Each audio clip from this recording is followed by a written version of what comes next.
So, Michael, tell me a little bit about this project of yours. It sounds quite exciting. Would you be talking about Gaslit? Of course, yeah. Yes, yes, yes.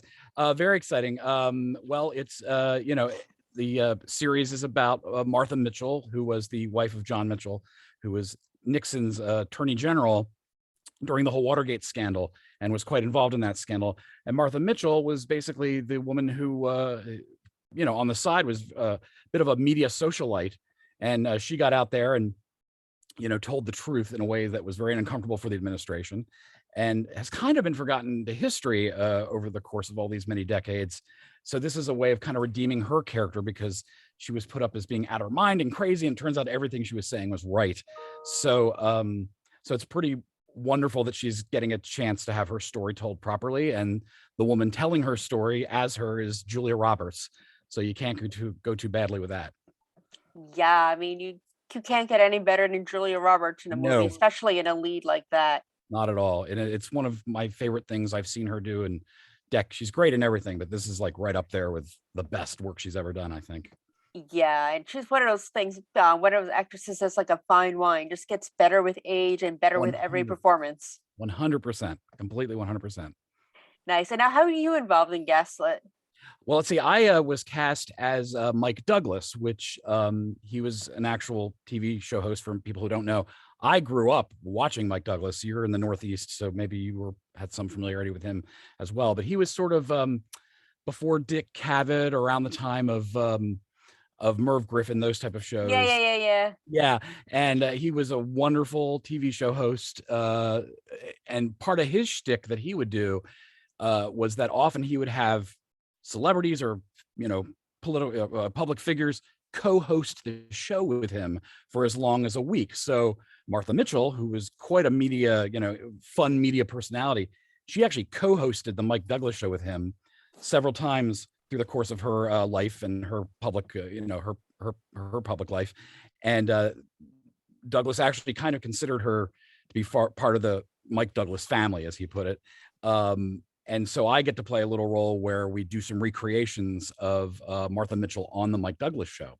And it's super cool because it's so historically accurate. The set looks like the old Mike Douglas set. And I got to play that role. So that was a lot of fun. Yeah. How did you prepare for a role like that, especially since you're playing a real life person? Well, part of what I had going for me, mentioned a minute ago, is that I grew up watching him. I was an actual childhood fan of Mike Douglas when I was a little guy. I would watch that show at my grandmother's house in New Jersey. She loved him, and I was obsessed, in particularly with his haircut. So, like, I grew up watching the guy going like, "Oh, I want my hair to look like that." So, like, when I would go get my haircut, I'd tell my mom that I wanted what I called a Glenn Campbell haircut, like Mike Douglas has. So I was already a fan. I knew well who he was. Matt Ross, the director, sent me some footage of his show with Martha Mitchell on it. I did some of my own research, finding old um, Mike Douglas interviews and things. He's all over the internet. But the thing that the director told me, Matt Ross, he said, "Don't try to imitate him. That's not what I'm Right. going Yeah. for." He was like absolutely adamant that he cast me because I embodied the personality of the guy already. Like, he felt like I was a bit of that same type of lean forward, enthusiastic, interested person. And I think that's what got me the role. And so he did not have me veer into try to imitate Michael Douglas territory. In fact, he pretty much asked me to steer away from that. So That's incredible. I mean, gosh, I can't even imagine trying to take on a role like that, especially of someone that has such incredible, that's just a legend. I mean, that had to yeah, be such an honor for you to be cast in this for role. sure. For sure, for sure. And it was kind of a warm, tingly feeling for me, and kind of ironic in that, part of my obsession with him as a child was that he had such cool hair, as far as I was Yes. concerned. But then, now that I'm at the age I'm at, that he was at, roughly 50s, I needed a little hair, makeup, and wardrobe help to pull off that hair. So, so that's not all my hair, you see. So now you have his hair and Gaslit. So you kind of had your childhood dream come true. A little bit. I wish my grandmother here were here to see it. She would be really tickled by it. By Oh my this, gosh. yeah. By the same token, I think of some of the other actors who played roles like Barbara Walters and Tom Snyder. Same thing. It's like nobody in that those are very well-known, media personalities who have very distinctive voices and mannerisms. And again, Matt had them just sort of, they didn't lean in too hard onto that, which, I thought was a really great balance to strike for this show. Yeah, and what was it like working with Julia Roberts? I need to know the tea on that. I mean, does she as amazing as advertised? Absolutely wonderful. I mean, the thing that struck me when I first walked on set was, she's lived her whole life being this level of celebrity, right? Right, None of yeah. us can really get our heads around that. But at this point, either just by practice or by second nature, she knows inherently how to put her scene partners at ease, because she must know what she comes to set with for people. The second I walked on set for the very first time to rehearse with her, she saw me coming, pulled away from her conversation with the director, and walked right up to me and was like, "Hi, I'm Julia." And I'm like, "Oh, yeah." Which I thought was a really nice shorthand for her to be putting out into the world. Like, just so you know, we're on a first name basis here. It's not Miss Roberts. Can I get you a cup of coffee? It's, I'm Julia. We're going to be acting together. I got that vibe right out of the gate. She was very personable. When we rehearsed, she hadn't memorized her lines yet. And I, of course, absolutely had memorized mine. I did not want to mess up my big scene with Julia Roberts. But she kind of leaned over to me and she said, "Don't worry, I'll have them memorized by the time we shoot." And I was like, "Oh, I am not worried, Academy Award winner Julia Roberts. I am not worried." And she laughed. So, we had a good little rapport on set there. And we had actually met like 30 years before under completely different circumstances. And I didn't tell her that story, but the director let her know that. That also kind of, put us a little bit of ease with each other right out of the gate. And it was very, very much a personal experience. My wedding anniversary, my 18th wedding anniversary, was going to be the very next day, and she had just celebrated hers, maybe about a year earlier, less than a year earlier. So she was very concerned about that if I had, purchased my wedding Yeah, gift at that anniversary point. gift, yes. Yeah. And she was like, "So we've got to wrap. He's got to get to the mall." So she was very funny, and I appreciated that. Yeah, what about the rest of the cast that's in this movie? Tell me about working with them. Well, I didn't get to work with too many other people in person. My whole scene is just with her. I can say that I was lucky to meet Aaron Goddard, who played Tom Snyder behind the scenes. We were in makeup and hair together, and we've stayed in touch since the show. Let's see here. I met Darby Camp, who plays her daughter. She's a young and up and coming actress. I joked that I'm not in any scenes with Sean Penn, but I'm probably on a TV in the background somewhere when he's yelling on the phone with somebody. So maybe I'm in some seasons of Sean Penn. So that was cool. The real treat was getting to meet Matt Ross, because he was the director, but his other track is that he's an actor, and you've seen him in a ton of stuff. I think he first made his mark in American Psycho, and then on Big Love, but most recently on Silicon Valley as Gavin Belson, who's sort of the antagonist on that series in a more comedic role.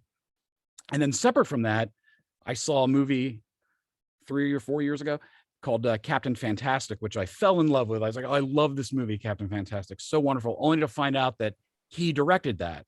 And it wasn't until I got into the casting process for Gaslit that I made the connection, like, oh, Matt Ross, the actor, is also Matt Ross, the director. And he was wonderful to work with, because we had some meetings. We had to do it over Zoom because we're still well in the middle of COVID. We had some great meetings and email exchanges, and then finally got to meet on set, and he's just wonderful. I think you'll hear nothing but that from the various cast members. He is a real actor's director, like just the way he communicated to me about how he wanted me to play Mike Douglas and so forth. Let me know, like, oh, well, he's casting, because he knows actors. He knows how to find the person who's going to do what he wants them to with very little fuss. And it was great. It was a great experience. I hope to stay in touch with him. I really felt a kindred spirit with that guy. Incredible. And what's one scene, without giving too much away, that you're most looking forward to people seeing? Well, you know what, here, well, I'll say this. The golly gee, there is a scene. I'm going to tell you a scene that I don't think people are going to see, Okay. because I don't think it's going to make the cut, or if it does, maybe it'll get released as a deleted scene. This is the scene that I'm in that I would most like the world to see, but probably won't. When we did the Mike Douglas recreation, we did an episode where Martha Mitchell was on the Mike Douglas show with Chubby Checker, the R&B rock and roll singer. So Christopher Michael Watson played Chubby Checker, and he's on set with us. And he's mostly, listening on the conversation. But then at the end, we did a whole bunch of takes where I invite Chubby Checker to teach Martha Mitchell how to do the twist. And he's like, yeah, okay. And he gets up and he starts doing the twist with Julia Roberts. There's a publicity photo of it floating around, but I don't think it made the cut of the show. And on the final take of that, Matt Ross, the director, yelled out to Julia, grab Michael's hand and have him dance with you. So Julia Roberts grabbed my hand, picked me up, and I started doing the twist with Julia Roberts and Christopher Michael Watson as Chubby Checker. But the funny part is that my suit that I wear as Mike Douglas had not been completely taken in. They were using a little movie magic to keep the jacket clipped in the back, right? They just, for whatever reason, it didn't get taken in time. So they had me clipped in the back. So as soon as I stood up to dance with Julia Roberts, Academy Award winning Julia Roberts. Yeah, my pants fell down. So that take will never see the light of day, but it's the one that I would probably most likely sell my firstborn to get a copy of, because I'm hoisting my pants back up and everybody's pretending like it didn't happen. Anyway. Oh my God. If you ever get a hold of this, you need to show me, because I would love to see that. Oh yeah. I have no shame. I'll put that all over social media. Are you kidding? I think that's hysterical. I love that. I love it. Not what I expected you to say, but I love that. No, because I was trying to think of like something. It's so good. The series is so good. Yeah. There's so many great scenes, and but to be frank, I'm kind of like, man, that's the one thing I would most like to see exist in the world. And what else are you working on?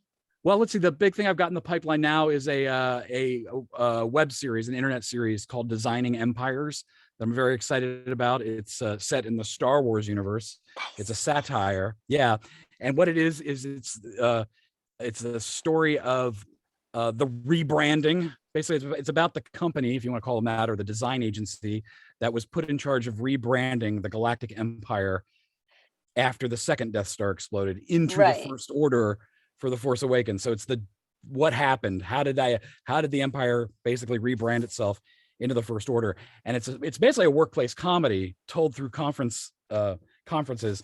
And if you think of it as like The Office in the Star Wars universe, I'm like the Michael Scott character, if you want to think of it that way. That's kind of an easy way to pitch it. That is a cool idea. I love Great that. Great idea. And it appeals to not just Star Wars fans, but comedy fans, but also like people who have ever had a creative entity as a client. Completely. You think you had it bad? It wasn't the Galactic Empire. So they're in post-production on that, and it was shot in a very unique way, and I'm really looking forward to seeing how that turns out and how that gets out in the world. Lovely. I can't wait. Designing Empires. Nice. Yeah. And what the other guests and people I interview, tell me a fun fact about yourself that your fans might be surprised by.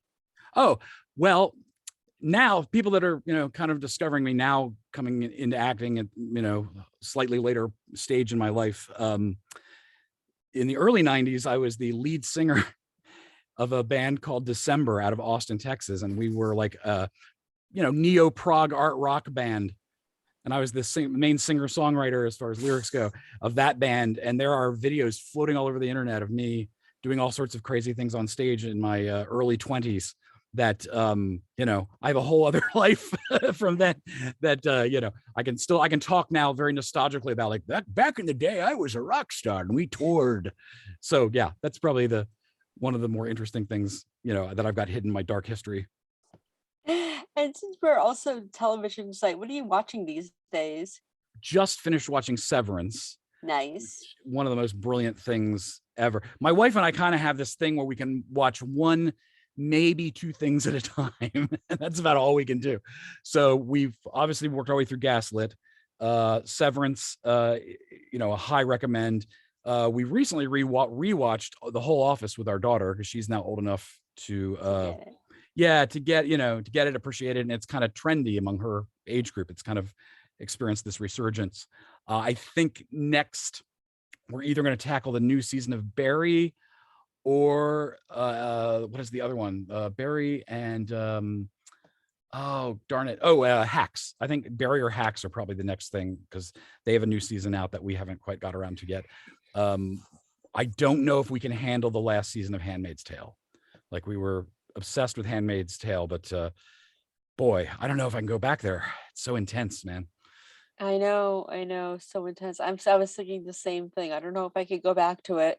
I don't know if I can handle the punishment. I mean, like, on my own psyche. Right, exactly. That's how I Yeah. feel about it too. So good, so many great performances, but whew, it's It's a draining. lot, yeah. It's a lot. And what would you consider to be your guilty pleasure TV show or movie?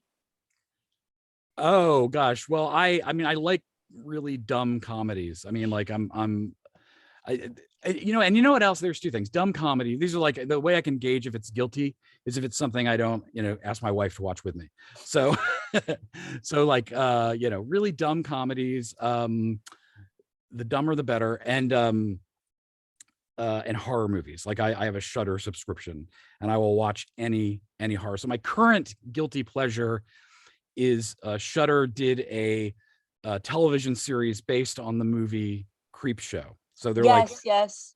So I'm working my way through all the Creepshow episodes. They're basically like, mini Twilight Zone episodes, but with that Creepshow comic horror vibe to them. And I delight in that stuff. And it's silly, but I enjoy, like, my daughter, who loves that genre. She walked in, she goes, "What are you watching?" And I'm like, "None of your business." But no, that's sort of my current right now guilty pleasure. I'm about halfway through season 2 of the Creepshow series on Shudder. Nice. And where can we follow you on social media so you can continue to follow this amazing career of yours? Sure. On Instagram, it's Mike King Jr., which is one word, at Mike King Jr., MikeKingjr. Same thing on Twitter. And then I've got a Facebook actor page that's kind of my, where I post everything going on, which is my full SAG actor name, which is Michael Paul King, Michael, Paul, Paul, King, King. It's a page. It might say Michael Paul King actor. I'm not sure, but it's on Facebook. You can find it just with that search. Wonderful. Well, thank you for taking the time today. I appreciate you and good luck with everything. Thank you for having me. I really appreciate it. No It's a lot of problem. We'll fun. have to have you back again soon. Yes, and I'll keep you updated on Designing Empires when I know Yes, how that's going to suit. absolutely. We'll do another interview with that, okay? Oh, I love it. Yeah. In fact, I have other cast members who would probably love to meet you too. Yeah, So absolutely. Thank awesome. you. Thank you, Sam. You're welcome. Bye. Okay, bye-bye.